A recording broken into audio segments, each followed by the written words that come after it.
தமிழர்களோட முறை என்னன்னா ஆடிப்பட்டம் தேடி விதை. இது வெறுமன வேளாண்மைக்கு மட்டும் சொல்லக்கூடிய வாக்கு கிடையாது.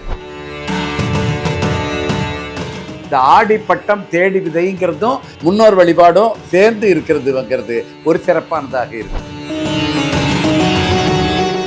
பிறக்கெடுக்காத முன்னோர்கள் இருப்பாங்க இல்லையா, அவர்கள் பிறப்பெடுப்பதற்கு இது ஒரு நல்ல வாய்ப்பாக.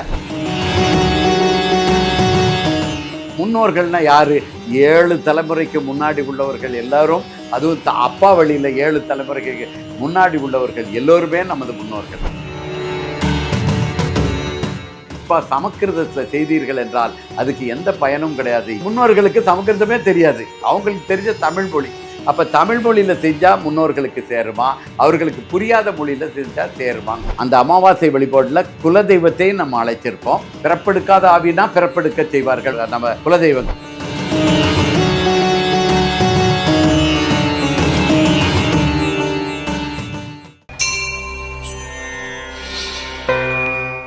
பிரவோக் பக்தி நேயர்களுக்கு வணக்கம். இன்று நம்முடன் 11 சித்தர் மடத்திலிருந்து சித்தர் மூங்கிலடியார் அவர்கள் நம்மோடு இணைந்துள்ளார். வணக்கம் சார். வணக்கங்க. ஆடி நெருங்கிடுச்சு. ஆடி மாதம் என்றாலே ஒரு சிறப்பு. அதாவது என்ன சொல்றது, அப்படியே கொஞ்சம் அப்படி டல்லா இருந்த கோயில் கூட அப்படியே சிலிர்த்து எழுந்துரும் அப்படிங்கிற மாதிரி ஆடி மாதம் ஒரு ஆன்மீக மாதம். ஆடி மாதத்துடைய சிறப்புகள் நம்ம பார்க்குறோம். காலமாக ஆடி மாதத்துல கூழ் ஊத்துறது அம்மன் கோயில்கள்ல விசேஷமா இருக்கும். அந்த ஆடி மாதத்திற்கும் தமிழர்களுடைய அந்த வழிபாட்டுக்கும் உண்டான தொடர்பு என்ன சார்? அதாவது இப்போ இவ்வளவு ஆடியில் அவ்வளவு சமய விழாக்கள் இருந்தாலும், எவ்வளவோ நன்மைகள் இருந்தாலும் சரி, பக்தி இயக்கங்கள் வளர்ந்து இருந்தாலும் சரி, இன்றைக்கு ஆடியை பற்றி சொல்கிறது, ஆடியில் நல்ல காரியம் எதுவுமே துவங்கக்கூடாது, ஒரு தொழில் ஆரம்பிக்கக்கூடாது, வீடு புதுமனை புகக்கூடாது, திருமணம் குறிப்பாக நடக்கக்கூடாது. இதெல்லாம் தான் உலகத்தில் சொல்லி வச்சுருக்கிறாங்க. முதல்ல அதை பார்த்துறோம். அப்புறம் ஆடி மாத வழிபாடுகள் எப்படி பண்ணணும், ஆடி அமாவாசை அதோட வழிபாடு, மற்ற ஆடி மாத வழிபாடுகளையும் நம்ம பார்ப்போம்.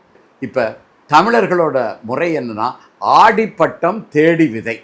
இதுதான் தமிழர்களோட வாக்கு. இது வெறுமன வேளாண்மைக்கு மட்டும் சொல்லக்கூடிய வாக்கு கிடையாது. ஆடிப்பட்டம் தேடி விதை தான் நம்மளுடைய வாழ்க்கையில் எதெல்லாம் முதல்ல துவங்குகிறீர்களோ அவ்வளவு துவக்கத்திற்கும் ஆடி மாதம்ங்கிறது ஒரு சிறப்பான மாதமாக இருக்கும்.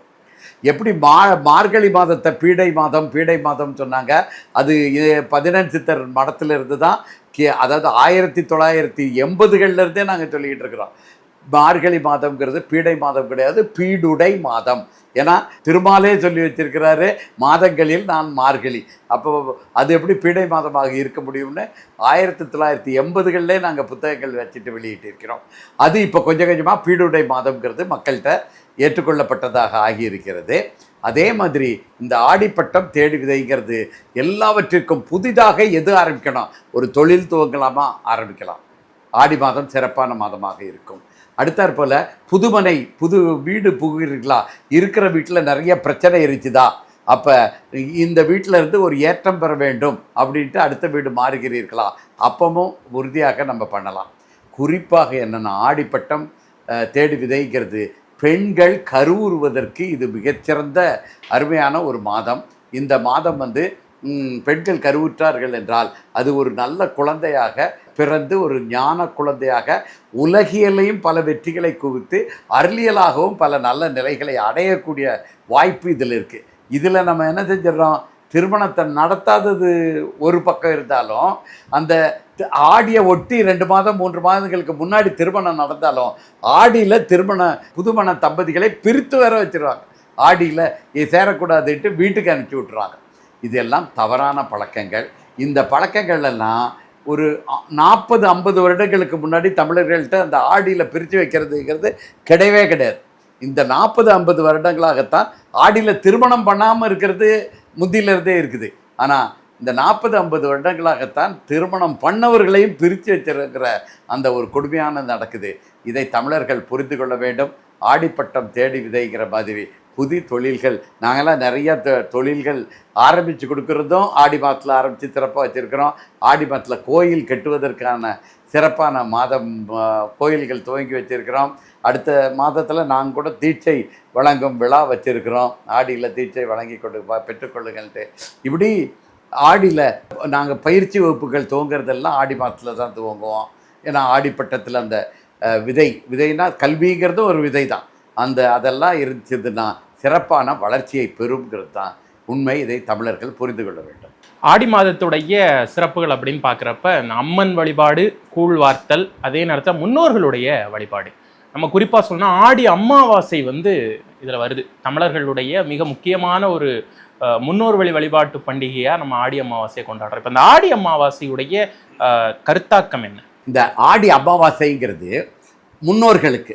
ஆடி அமாவாசைங்கிறது நம்ம உலக வழக்கத்தில் ஆடி அமாவாசை ஒரு சிறப்பான முன்னோர்களுக்கான நாள். அடுத்தாற்போல் தை அமாவாசை, அப்புறம் மகாலய அமாவாசை, 3 முக்கியமான முதன்மையான அமாவாசைன்னு சொல்லுவாங்க. இது 3 முதன்மையாக இருந்தால் கூட எல்லா அமாவாசைகளும் நீங்கள் ஐப்பசி மாத அமாவாசை பார்த்திங்கன்னா தீபாவளி, ஐப்பசி மாத அமாவாசை தான் நம்ம தீபாவளியாக கொண்டாடி கொண்டிருக்கிறோம். அப்போ இந்த 3க்கும் மட்டும் இல்லாமல் எல்லா அமாவாசையும் சிறப்பானது தான். இதில் இந்த ஆடிப்பட்டம் தேடி விதைங்கிறதும் இந்த முன்னோர் வழிபாடும் சேர்ந்து இருக்கிறதுங்கிறது ஒரு சிறப்பானதாக இருக்கும். எப்படின்னா முன்னோர் வழிபாட்டில் இந்த ஐப்பசி அமாவாசையிலே இதுதான் நடக்கும். முன்னோர்கள் பிறக்கெடுக்காத முன்னோர்கள் இருப்பாங்க இல்லையா, அவர்கள் பிறப்பெடுப்பதற்கு இது ஒரு நல்ல வாய்ப்பாக அமையும். அவங்களுக்கு அந்த ஆடி அமாவாசையில் நம்ம பூஜைகள் செய்து குலதெய்வங்களுடைய ஆதரவுகளை பெற்று அந்த கிராம தேவதைகள்லாம் ஆதரவுகளை பெற்று இருக்கும் பொழுது அவர்கள் உடனே பிறப்பெடுப்பதற்கு இந்த மாதத்தில் ரொம்ப வாய்ப்பு இருக்கும். அப்படி பிறப்பெடுத்தா அடுத்த பிறப்பில் அவர்கள் சிறப்பாகவும் வருவார்கள். அதுக்காக தான் அந்த ஆடிப்பட்டம் தேடுவிதை. புதுமண தம்பதிகள் எங்கே பிறக்க போகிறாங்க? நம்ம முன்னோர்கள் சுற்றி நம்மளுடைய பரம்பரையில் தான் பிறந்துக்கிட்டே இருக்க போகிறாங்க. அப்போ இப்போ நம்ம புதுமண தம்பதிகளையும் சரி, திருமணம் நடத்தாமல் விட்டுட்டாலும் சரி, அப்போ ஒரு நல்ல மாதத்தில் கணவன் மனைவி இணைந்து முன்னோர்கள் பிறப்பெடுக்காமல் இருக்கிறவங்களுக்கு பிறப்பெடுக்கும் ஒரு வாய்ப்பை கொடுக்கக்கூடிய வாய்ப்பு அந்த மாதத்தில் தவறி விடுகிறது. நம்ம ஆடி மாதத்தை ஒதுக்கி வைத்தோம் என்றால் பிறப்பெடுக்கிறவங்களுக்கும் பிரச்சனை இருக்குது. அதே மாதிரி இந்த புதுமண தம்பதிகளுக்கும் அவர்களுக்கு ஒரு குழந்தை பிறக்கின்ற வாய்ப்பை நம்ம தள்ளி வச்சிடறோம். அப்படிங்கிறனால பிறக்கிற குழந்தைகளுக்கும் சரி, புதுமண தம்பதிகளுக்கும் சரி, முன்னோர்களுக்குமே சரி, இந்த ஆடிப்பட்டம் தேதி விதைங்கிறத பயன்படுத்தி கொள்ள இயலாத சூழல் இந்த நாட்டில் இப்போ இருந்துக்கிட்டு இருக்குது. அதை உடனடியாக மாற்றினோம் என்றால் முன்னோர்களுக்கும் நல்லது, நம்மளது குடும்பத்திற்கும் நல்லது. இந்த வாய்ப்பெல்லாம் நம்ம முன்னோர்கள் பார்த்துக்கிட்டே இருக்கிறாங்களா? அந்த வாய்ப்பு இவங்க வேணும்னே பிரித்து வைக்கும்பொழுது அவங்களால அதை ஏற்றுக்கொள்ள முடியவில்லை. பிறகுனா இது இப்போ பித்ருதோஷம் இருக்குது, முன்னோர்கள் சாபம் இருக்குது அப்படின்ட்டு குழந்தை பிறக்காமல் இருக்குது, பிறகு செயற்கை கருவுறுதல், இப்படி குழந்தை பிறக்காமல் இருக்கிறதுக்கு ஒரு காரணம் இந்த முன்னோர்களோட சாபம் வர்றதும் இந்த ஆடி மாதத்தில் பிறப்பெடுப்பதற்கு ஒரு நல்ல சூழல் இருக்கிற மாதத்தை நம்ம தவற விடுறது தான் ஒரு முதன்மையான காரணமாக இருக்கிறது. அதை நம்ம புரிஞ்சுக்கிட்டோம்னா இந்த செயற்கை கருவுறுதல் அளவுக்கு நம்ம போக வேண்டிய தேவைகளை பெரும்பாலும் குறைத்து விடலாம். உடல் நிறைய இடத்துல நீங்கள் பார்த்தீங்கன்னா செயற்கை கருவுறுதலில் இந்த பிரச்சனை இருக்குது, ஆணுக்கு இந்த பிரச்சனை இருக்குது, பெண்ணுக்கு இந்த பிரச்சனை இருக்குங்கிறது வேறு, அது மருத்துவம் பார்த்து சரியாகலைங்கிறது வேறு. ஆனால் உடலில் எந்த பிரச்சனையும் இல்லை, இருந்தாலும் குழந்தைகள் உள்ளங்கிற நிறையா பேருக்கு அப்படி இருக்கிறது. அவர்களெல்லாம் செயற்கை கருவுறுதலுக்கு போகாமல் இந்த மாதிரியான முறைகளை பின்பற்றினார்கள் என்றால் ஆடிப்பட்டம் தேடி விதைங்கிறத முழுமையாக புரிந்து பயன்படுத்தி கொண்டார்கள் என்றால் அவர்களோட வாழ்க்கை சிறப்படையும். அதே நேரத்தில் முன்னோர்களோட வாழ்க்கையும் சிறப்படையும். சுவாமி, இப்போ ஆடி மாதத்தில் நீங்கள் கருவுறுதல் பற்றி நீங்கள் பேசிகிட்டு இருந்தீங்க. இப்போ ஆடி மாதத்தில் கருவுட்டா 10 மாதம் கழிச்சு சித்திரையில் குழந்தை பிறக்கும். இப்போ சித்திரையில் குழந்தை பிறக்கக்கூடாது அப்படின்லாம் நிறைய சொல்கிறாங்களே, காலங்காலமாக சொல்லிக்கிட்டு இருக்காங்க இல்லையா? அது ஒரு தவறான வாதம். அதாவது சித்திரையில் வெயில் அதிகமாக இருக்கும், வெயிலின் தாக்கம் குழந்தைக்கு ரொம்ப அதிகமாக இருக்கும், இப்படியெல்லாம் சொல்லிகிட்டு இருப்பாங்களே. நீங்கள் பாருங்கள், சித்திரை மாதங்கிறது ஏப்ரல் மாதம் 14-15 தேதி வாக்கில் பிறக்கும். சித்திரை ஏப்ரல்லேருந்து 15, ஏப்ரல் 15லேருந்து மார்ச் 15, அதை ஒட்டி ஒரு நாள் 2 நாள் முன்ன பின்னா இருக்குன்னு வைங்களேன். இப்போ இது மட்டும்தான் வெயிலாக இருக்குதா? வெயில் எப்போ ஆரம்பிக்குது? மார்ச் 1ஆம் தேதியிலேருந்து ஆரம்பிச்சுதா இல்லையா? மார்ச் 1ஆம் தேதியிலேருந்து ஏப்ரல் 15 வரைக்கும் உள்ள அந்த நாளில் வெயில் குறையா இருக்குதா? இல்லை மே மாதம், இப்போ ஜூன் மாதம் இப்போ நடந்துகிட்டு இருக்குது, இப்போ எவ்வளோ வெயில் கொளுத்துதுன்னு பாருங்க. இந்த வருடம் எல்னினோ வந்துச்சு, அது வந்துச்சுன்னு சொன்னால் கூட நமக்கு மார்ச்சிலிருந்து ஜூன் வரைக்கும் இது கோடை அதிகமாக இருக்கிறது தான். அப்படி இருக்கிற சூழலில் நீங்கள் பார்த்தீங்கன்னா இந்த இவ்வளோ இளவேனில் காலம் முதுவேனில் காலம் எல்லாம் ரெண்டும் சேர்த்திங்கன்னா 4 மாதம், முதுவேனில் மட்டும் பார்த்திங்கனாலே 2 மாதம். இதில் 1 மாதத்தை மட்டும் விலக்கி வச்சுட்டு அந்த அந்த வேனில் காலமே 2 இருக்குது. இந்த 4 இளவேனில் முதுவேனில் 4ல் 1 மாதம் மட்டும் இருந்தால் போதுமா? மற்ற 3 மாதத்துலையும் அப்போ குழந்தை பிறந்தா கஷ்டப்படாதா? இதெல்லாம் அறிவுக்கு பொருந்தாமல் சும்மா ஏதோ ஒரு போகிற போக்கில் ஒன்று சொல்லிவிட்டு போகிறது தானே தவிர அறிவுக்கு புறம்பானது. இதை நம்ம தமிழர்கள் புரிந்து கொள்ள வேண்டும். ஆடிப்பட்டம் தேடி விதைக்கிறத உணர்ந்து கொள்ள வேண்டும். ஆடி அமாவாசை வழிபாட்டு முறை சாமி. ஆடி அமாவாசை, ஆடியில் 2 அமாவாசை. அமாவாசைக்கு முன்னோர்களுக்கு அந்த சடங்குகள் எல்லாம் செய்ய வேண்டும். தர்ப்பணம்னு சொல்லுவாங்க. அதாவது தர்ப்பணம்னா என்ன? அது தூய தமிழ் சொல்லு. தர்ப்பணம்னா ஏதோ சமஸ்கிருத வார்த்தை மாதிரி இருக்கும். தரு பிணம், பிணமாக மாறிவிட்டவர்களுக்கு கொடுக்கக்கூடியது. அப்போ அதுதான் தர்ப்பணம் கொடுக்கணும். அது எல்லா மாதங்களிலும் கொடுக்க வேண்டும். எல்லா மாதங்கள்லையும் எது கொடுக்கணும்? அவர்களுக்கு எது பிடிக்குமோ, இறந்தவர் முன்னோர்கள் அவங்க என்ன ஆடு கோழி மீன் இதெல்லாம் சாப்பிடுவாங்கன்னா அதை படைக்கணும். இல்லை அது அவங்க சாப்பிடவே மாட்டாங்க, காய்கறி கனி கிழங்கு மட்டும்தான் சாப்பிடுவாங்கன்னா அவங்களுக்கு அதை படைக்க வேண்டும். முன்னோர்கள்னால் யார்? 7 தலைமுறைக்கு முன்னாடி உள்ளவர்கள் எல்லாரும், அதுவும் அப்பா வழியில் 7 தலைமுறைக்கு முன்னாடி உள்ளவர்கள் எல்லோருமே நமது முன்னோர்கள் தான். அப்போ அதில் நம்ம தந்தைக்கு படைக்கலாம். சில பேர் என்ன செய்வாங்க, அந்த புகுந்த வீட்டுக்கு பொண்ணு வந்திருப்பா, ஆனால் அந்த தன்னுடைய கணவனோட அப்பா அம்மா உயிரோடு இருந்தார்னா அந்த பெண்ணோட அப்பா அம்மா இறந்து போயிருந்தா கூட அவங்களுக்கு கூட அந்த பெண் முன்னோர்களுக்கு கொடுக்க முடியறதில்ல. ஏன்னா நம்ம வீட்டில் எல்லாரும் முன்னோர்கள் உயிரோடு இருக்கிறாங்களே, நீ அந்த அமாவாசை பூசையெல்லாம் பண்ணக்கூடாதுங்கிறதெல்லாம் நடக்கிறது. நம்ம புரிந்து கொள்ள வேண்டியது அப்பா அம்மாவுக்கு மட்டும் கொடுப்பது இந்த அமாவாசை வழிபாடு இல்லை, 7 தலைமுறைக்கு கொடுக்க வேண்டியிருக்கிறது. அதனால் இதை பண்ணணும். அதில் முன்னோர்களுக்கு எது பிடித்தமானதோ அதை வைத்து படையல் கொடுக்க வேண்டும். இப்படி கொடுத்துட்டு வந்தார்கள் என்றால் முன்னோர்கள் மகிழ்ச்சியுடன் நமக்கு ஆசிகளை வழங்குவார்கள். அதே நேரத்தில் அந்த அமாவாசை வழிபாட்டில் குலதெய்வத்தையும் நம்ம அழைச்சிருப்போம். குலதெய்வமும் வருவாங்க. பிறப்பெடுத்த அவர்களுடைய ஆவி ஆன்மா ஆருயிர் அதுக்கு கூட இங்கிருந்து நமது பிறப்பெடுக்காத ஆவினா பிறப்பெடுக்க செய்வார்கள் முன்னோர் நம்ம குலதெய்வங்கள். பிறப்பெடுத்தவர்களுக்கு கூட இந்த குலதெய்வங்கள் எங்கே பிறந்திருந்தாலும் சரி அந்த இடத்துலையும் நம்ம செய்கிற பூசை அவர்களுக்கு சென்று சேர்ற அளவுக்கு இது ஒரு சிறப்பான பூசை. இந்த பூசையை எல்லாரும் செய்ய வேண்டும். தமிழ் மொழியில் அதுக்கு இந்து வேத மறுமலர்ச்சி இயக்கத்திலிருந்து மந்திரங்கள் வழங்கி இருக்கிறோம். இந்து வேத பாடசாலை மூலமாக அது எப்படி அவரவர் வீட்டுக்கு நதிக்கரையில் தான் போய் செய்யணுங்கிறதெல்லாம் கட்டாயம் அல்ல. உங்களுடைய பூசை அறையிலே செய்யலாம்.